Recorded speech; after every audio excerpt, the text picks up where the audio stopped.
All right, let's take a look at the headlines today. Berlin called to stick to Eurozone austerity. I've got another one. Europe in slump rethinks austerity. Austerity, as this is an example of, has literally been everywhere that we have turned lately. So it's being thrown around all over the place.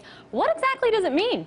Officially, as in the Webster's definition, well, here it is. Austere quality, severity of manner or life, sternness, usually austerities of monastery life.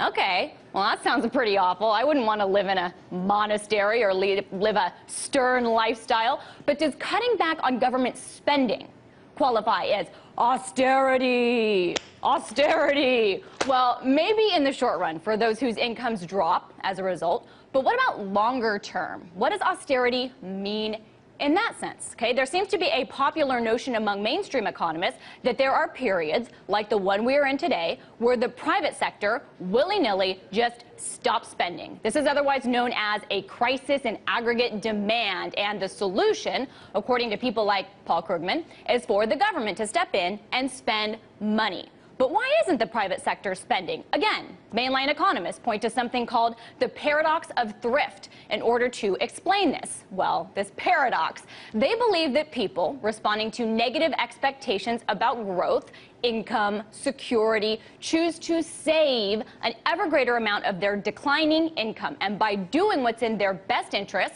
as the theory goes, the whole of humanity drives itself and its economy to a grinding halt and back into the Stone Age. If everyone saves, there's no one left to spend, and if there is no one left to spend, then there is no economic activity, GDP contracts, incomes crash, savings evaporate. Essentially, it is a self-produced depression. Sounds pretty straightforward, right? Only it isn't.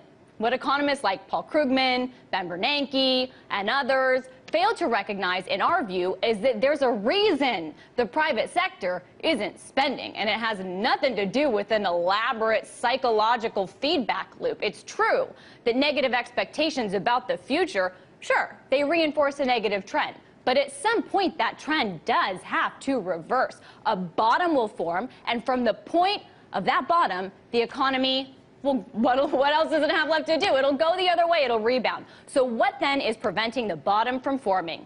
Enter the true four-letter word, DEBT, debt.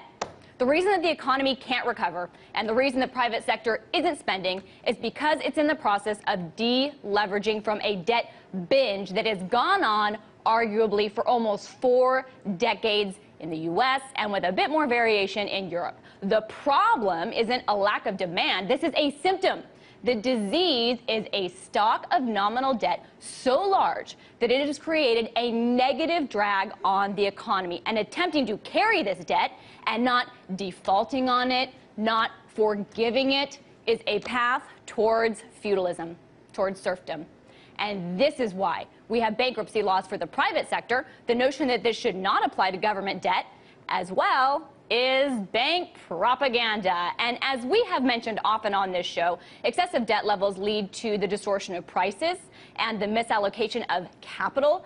This misallocation ultimately pushes economies into recession. A recession isn't pleasant, but it is a natural economic process. You can't have booms without busts. And a recession is just the economy's way of purging itself of all the malinvestment created during the boom. In the economy, as in life, you can't run a race forever without taking a break. At some point, you need to rest. And if you don't do it on your own accord, you can bet your body's going to force you to do it. And debt, in that scenario, is a stimulant for the economy the way that amphetamines are for a runner. It may help you get more growth in the short term, but you will pay for some of that extra growth with recession later on. That's life. Nothing moves in one direction forever.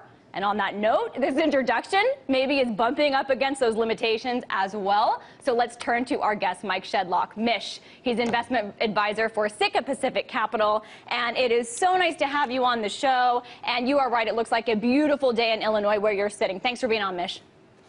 Hey, Lauren, it's a pleasure to be back on the show. With that great intro, I'm not sure I can add much to that. That was really very, very good. Well, thank you. I beg to differ with you, Mish. You always have a lot to add. So let's start from the top.